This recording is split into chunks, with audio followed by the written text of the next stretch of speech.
Today we're at the Gila Bend Airport, and I've got Stephen Tillman with me here. He's one of the first students in our glider ground school and test prep course, and getting the chance to talk to him and see what he is up to and how he came to soaring. Thanks for sitting down with me, Tills. Yep, good to talk with you too, Jeff. Great. But soaring, I wasn't thinking about soaring initially. I was just not knowing much about aviation. I was just going to go get into airplanes, but found out that soaring was a better way to learn the fundamentals of flying. And on top of that, I found that there was like a handful of soaring clubs in my area. Like I'm from Central Florida, like Lakeland, Tampa, Orlando area. And also, it's a little easier to get into aviation with a glider, a little cheaper. That's why I wanted to start with gliders instead of the airplanes. So they're in Central Florida. You said there's a couple different clubs and organizations out there. What's out there in Central Florida? Yeah, they aren't all close to each other, but the one that I've been soaring at is called the Seminole Lake Glider Port in Clermont, Florida. That's the only one I've visited, but I know there are other ones in Miami and Jacksonville. Discovery flight was at Seminole Lake, and that was really fun because I could compare it to the discovery flight I've done in an airplane. Okay. I did the glider first, and I thought the airplane was going to be fun later on, but there are a lot of things that'll slow you down. Like in the glider, we can just do all the checks, hook up the tow, get in the air, do our flight and land. But with the airplane, I noticed there were, we had to get on the radio, go down this runway, stop, and then go down this other runway, stop, and then wait. And there were, I don't know, it just seems like a lot of things just interfere with just the fluid fun of flying. And also once we got up into the air, of course, the airplane is more noisy. You have to wear the headsets, and we talked to each other. Me and the instructor who was doing the flight. And I know those are challenges that come with flying. It's like different. But I just noticed that was a big difference between like gliding and flying. And also the glider, like the way it moved and how quiet it is. It was just, really, really fun. Airplanes seem like more structured. It's like you're doing something serious, like this is not for fun. You have to talk on the radio. You have to pay attention. Not that you don't have to do those things in gliding, but you know what I mean. You don't have to be on the radio. There's no tower. So that was the first thing I was really surprised. I didn't think there would be that much of a difference for some reason. Yeah. But you found the gliders to be a lot more fun. Gliders are way more fun. Even they seem a little more sensitive. They're very like lightweight. I noticed this before I actually read about it in Stick and Rudder. Yes. By some Very famous What book. is he, German? Yes. I can't pronounce his name. But later on, I read something that I noticed on probably my second flight I did after the Discovery flight, is that it's quiet, but the noise can indicate, how fast you're moving, how slow you're moving. You can notice the stalls, all of those things come across very cleanly in a glider. And the airplane is just very noisy, very bumpy, so very big differences. Did you feel more connected to the glider than to the airplane? Yes, a lot more sensitive. Everything was very touchy, to the point where the instructors say you're over controlling. But he says that's very common. Oh yeah. To over control, but it's almost like riding a bike. You don't have to turn the wheels like so far. When you're making turns on a bike, there are little adjustments. But I'm still in that place where there seems to be like a gap between what I'm feeling and what the glider is doing. But I've only done a few glider flights anyway, so I know that that's something I still have to, learn and get familiar with. But yeah, it doesn't respond like exactly. But when it does, oh man, it really responds. From flight to flight, have you noticed that it gets a little more easier? So yes, Like that first glider flight, I didn't do anything on the toe. I didn't do anything in the landing. That first discovery flight, we just did like um, slow flight, and then some acceleration, some climbs and dips. Um, he showed me some steep turns, but on the next flight, that's when he started telling me more about be more gentle on the controls. Mm-hmm. He let me try to stay on toe. I found that to be incredibly difficult, very challenging to stay with the toe plane and keep it on the horizon Mm-hmm. and keep the wings level. Mm-hmm. Very challenging, but on the second flight, he was telling me more about those things, like how to be more gentle on the controls. And he also let me set up the pattern, set up for landing. When we come back in the pattern, he was just telling me, go this speed, drop down to this altitude, Mm-hmm. slow it up a little. Okay, now I got it. And then he did the landing. So he let you do as much as you were able to each flight. Yes, okay. I agree with that. And even from the first flight to your second flight, you were already doing more on the second flight. Definitely. Yeah, he said, yeah, don't worry. He said, you did good job. He said, you're just more gentle on the controls. And then, yeah, he felt comfortable enough to let me make the turns where we come from downwind base to final. Yeah, he just let me know when to turn and what altitude to be at.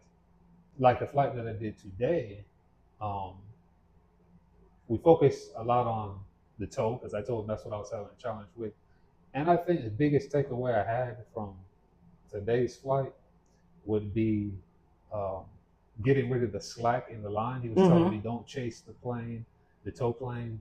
He said, if you get that slack, he said just let the toe plane do its thing and then let the rope pull you back to it. Because I have the tendency to push in the rudder and try to chase the plane. But he said, no, don't do that. Just let the toe plane go that way, a little bit of rudder. But for the most part, you want the rope to like build that tension and pull you towards it, and then just keep the wings level. So that's the progression I've been on. I feel like I'm learning, but it's a very challenging thing, especially when you think about all the winds. It's so unpredictable. You talked about learning and things like that. We've talked a little bit about the difference between the learning in the cockpit, where you're doing the flying, and then on the ground where you're doing the studying. Which have you found to be more challenging, in the cockpit, on the ground, and what have you found to be successful? What's made you successful? In the cockpit is definitely the most challenging.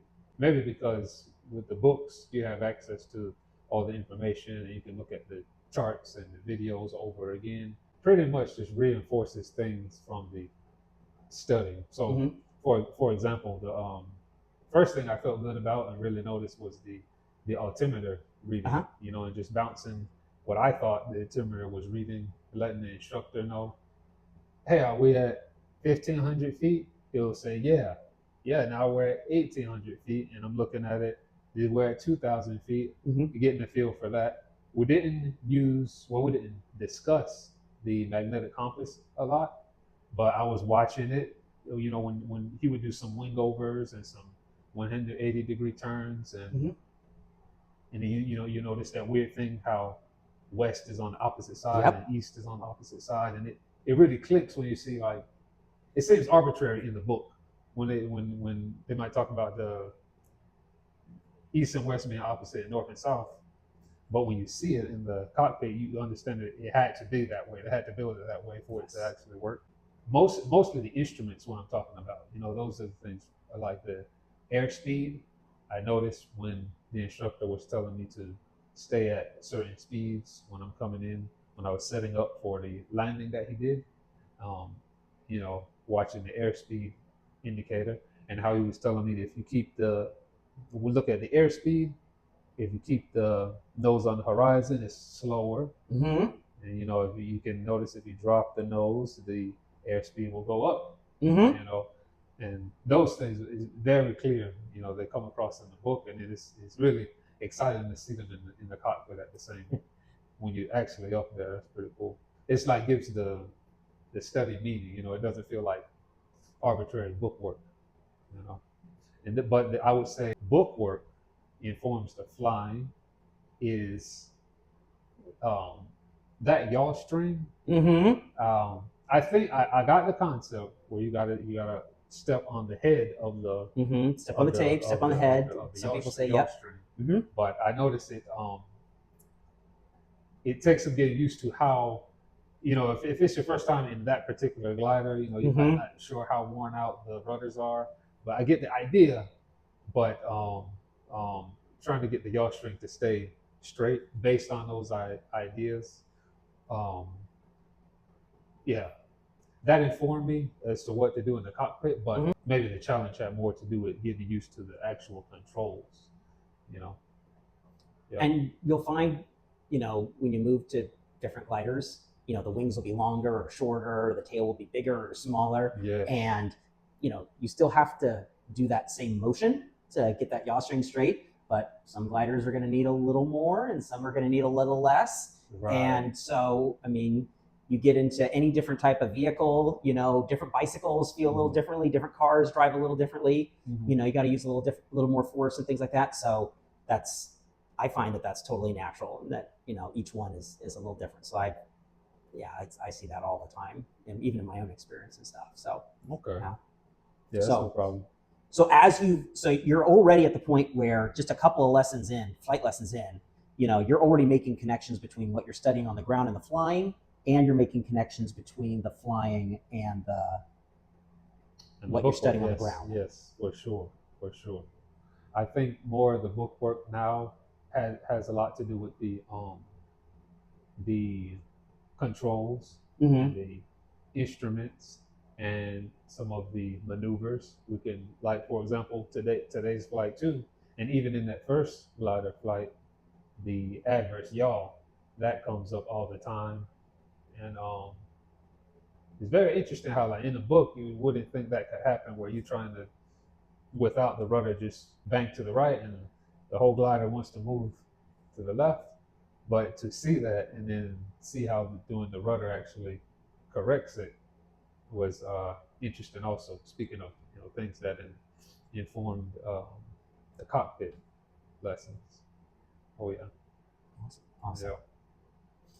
Now, one thing that we've talked about, what is your ultimate goal with flying in general? What are you looking to accomplish? Flying in general, I would ultimately like to fly like private jets. I don't think I want to do like the airlines, but if not private jets, I would like to try to get into that new industry where the air taxis, and electric vertical takeoff and landing, those aircraft, that whole industry is warming up, and then a lot of the regulations are coming together for these short flights with battery powered aircraft. That's something I would like to position myself for. But before I even get to that stage, I want to tow gliders. Ooh. I like to be a tow pilot. And from my own research, I noticed that a lot of tow pilot jobs, they want you to also instruct. Yes. So it's really beneficial to get some experience as an instructor, a glider instructor. So thinking backwards, that's where I'm going to start. My first pursuit is to get my private in a glider, and then a commercial, so that I can be paid, and then pursue the CFIG. Yes. That way I can do some instruction at clubs. And so I want to start there and build up flight hours, not only flight hours, but instruction experience, gaining experience like leading others and being able to make quick decisions and be safe, and all of those types of things that are involved with being an instructor and a leader. I like to build that experience, and that opens up other doors to CFI. I would like to CFI in light sport aircraft, but that's another new thing that wasn't around until recently. Now you had you're talking about this high school outreach program. Yeah. You went and visited them, and you had kind of a funny experience, Yeah. a funny, cool experience. Right. Tell us a little bit about that. The glider club that's affiliated with the high school. Mm-hmm. This glider club that's for the youth, and that's how I even learned about it. And I crossed my mind. I said, "This is for students, though. He's not gonna." He said, "Well, you can call anyway." I said, "I doubt he's gonna let me fly, because I'm not a high school student." But I called him anyway, and the guy says, "Hello," and he told me about this program and everything, and I asked him if I could fly the gliders, in the program too. And he was so serious. He said, "No." He said, "We are really about, leading the next generation of like pilots and aviators." He said, "And airmen and military airmen." Mm-hmm. He said, so we're strictly focused on younger students, high school age students who are currently in high school. He said they're the only ones who can fly these gliders. Mm-hmm. But then he told me, he said, but if you get a CFIG, the CFI glider instructor rating, he said, then give me a call. He said, then give me a call. He said, we have plenty of work for that kind of stuff. He said, but we just can't have you taking time away from the students just flying the glider. He said, but if you want to get involved as an instructor, he said, yeah, we always need instructors. So you got your first job offer. Yes. As a pilot. Yeah, as a pilot but without ever having one or two flights under your belt, right. And you were already getting a job offer. Yep. I think that's perfect. So jobs are out there if you're willing to look for them and find them, and they're in the funniest places. Yeah. My parents said I always said that I wanted to be a pilot when I was younger, but I feel like that's something that everybody at least thinks of that once or twice. Mm-hmm. Like, oh, that would be cool to be a pilot. And then I'm 37. My first plane ride ever was when I was 32. And I would say that did have like a little, I was just not only amazed that in the pilot being able to fly this big thing, but you look at the entire operation, how everybody got up that day to make everything happen, from the pilot, yes, but then the co-pilot, you have the flight attendants and all the people with bagging. Like the whole operation was just like, wow, it's a team sport. Even though the pilot is there flying the plane, it's really a team sport. I'd say one big thing, I really like listening to memoirs about like audiobooks, and interviews and self-biographies, autobiographies from astronauts. Mm-hmm. And it was a long time before I realized that space travel is basically a continuation of aviation. And a lot of these guys' backgrounds are in aviation, not the modern pilots. I mean, not the astronauts we see today, because obviously they didn't have to be pilots, because they might just be a mission specialist or something. But I know that back in the day, when we talk about Neil Armstrong and the moonwalkers, Michael Collins, those guys, all of them had to be test pilots, and that was interesting to me. And then when I do listen to audiobooks about people who are pilots and not astronauts, and a lot of that stuff overlaps. Like the instruments they use, or the knowledge of compasses and navigation, all of that stuff overlap. I said that's interesting. It's like maybe in a way this is like the most advanced thing you can do without actually becoming an astronaut. It seems like that. But also, I'm a truck driver now, and before that, I was a computer programmer. That career field isn't as hands-on as I thought it was going to be. So then I got into truck driving, and I was saving money for like a house, but then for certain reasons, I felt like that wasn't a good idea. But I should do something productive with the money, so I kept saving, and I said, "What about aviation? What about becoming a pilot? Because it's not cheap, and it takes a lot of sacrifice. when I looked at my life, I just felt like it fits, it makes sense. Because first, I'm from Florida, where there are not only, like I said, a lot of glider operations, but there are a lot of great flight schools. The weather is good for flying in Florida. Also, there are a lot of people who are into aviation. You know, we have some of the Sun and Fun Yep. air show down Huge. there. I think that's second to Oshkosh. Yep. Right. Probably. And I know aviation takes a lot of commitment if you really want to go all the way and stay focused and consistent with the lessons and the learning without having to take breaks.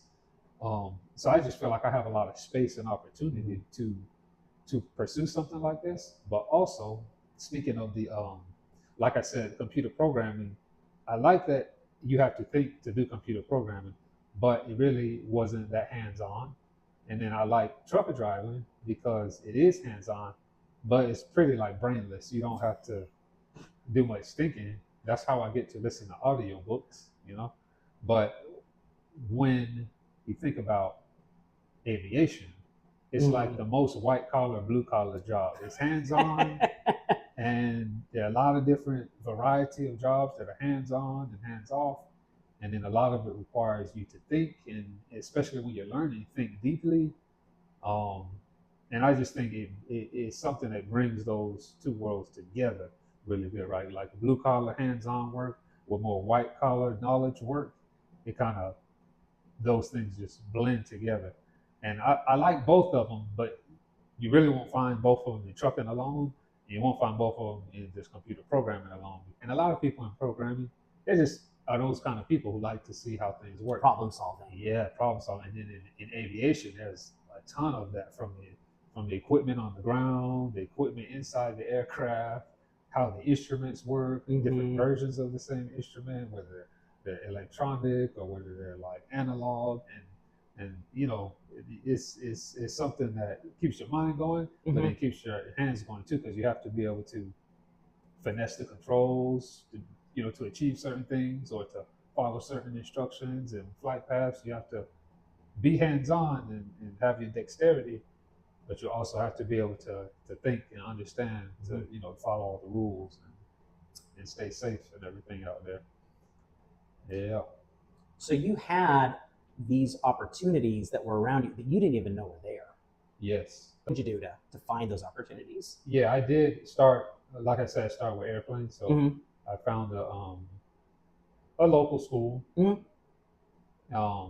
But first, I was thinking about going to one of the big schools, but I'm always researching, and they were saying a lot of times you don't need a big school. You could just go to local. So that's why I started looking into local, listening to audiobooks about astronauts, and they talk about how some of those guys flew gliders. They trained in gliders, or they like gliding as a hobby. And I eventually come across one of the soaring clubs in Florida. On their website, they have a video of Neil Armstrong in his older age, and he's just explaining how he loves gliding, and he's talking about, and they have videos of him gliding. And I said, I like to do that. That's pretty cool. And I think I looked up how you could buy or rent gliders, and I found out it's not cheap to do either one, but there are schools and clubs out there. Yep. So I looked into so that's how I found out that there were like several glider ports and glider operations in Florida. Through your searches, you eventually found Glider Club, and when we were, offering for students, to sign up for our ground school course, you were one of the first people to sign up. What drew you to that? What made you want to sign up? And how has that affected your flying? Yeah. Well, one reason I really wanted to sign up for it is because since I'm still a long haul truck driver, so even though I can't do any flight lessons while I'm out on the road, I have plenty of time to work on the knowledge portion. And so I have this idea that okay, I can fly when I can, whenever I'm at home or on the road, or I could, but I could spend most of my time focusing on learning what I need to pass knowledge portion of the test. Mm-hmm. So that's why I looked into yours, because I didn't see anything out there like quite like that. They have some um, stuff out there, but I like seeing your face on the YouTube, and it's not just a website where it's a buy this thing, and no. So it's like there's a person, Mm-hmm. and then Haley's there, and I'm like, okay, so you can engage with him, and he's reaching out, telling people they can sign up for this program. So that's what drew me in. Also, you previewed a few of the questions. I'm like, okay, yeah, let's do some of the questions that you like. This seems like something I could do and get ahead. But also, I don't plan on really going full time in the flight lessons until I'm finished with the knowledge portion, all the studying. Now that you've started, you're getting into it, you're learning, you're progressing. What's something that you wish you knew beforehand? About gliding. About gliding, yeah, and about flying and learning. One thing that I wish I knew earlier on is that a lot of topics inside of the glider training do translate to um, future training, right? Like, there's like private pilot airplane, right? There's a lot of stuff that does overlap, and a lot of the stuff that they're talking about overlaps. It's not like, oh, gliders is like this, and then when you go to airplanes, it's like that. It's like the topics like airspace, like we talk about in gliders. Of course, that relates to future, more advanced training. Obviously, things like your instruments and how to read them, what they do, and how they connect to the pitot tube and the static port, and even gliders can have like the air data computer, just like the airplanes can have an air data computer.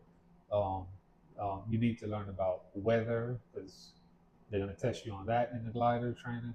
All of those things still relate and transfer over more than I was led to believe, and more than I was told when you go to the airplane school. So that's what I think I would have. I feel like I would have been a little further ahead, not by much, but I feel like I would have been a lot further ahead, just starting with gliders, researching school, seeing how I could learn about how the test works, what things I need to do right from the get-go, because I did waste a bit of time toying with the idea of airplanes. It's one thing if I already had my airplane license, but just not having any flight hours, I think I should have started with gliders from the very beginning. Okay, fantastic. Thanks for sitting down with me today, Stephen. It's great to hear the progress you've made so far, and we wish you luck, and we're going to continue rooting for you as you keep going. Yes, sir, Jeff. I like sitting talking with you too. I think it's been good.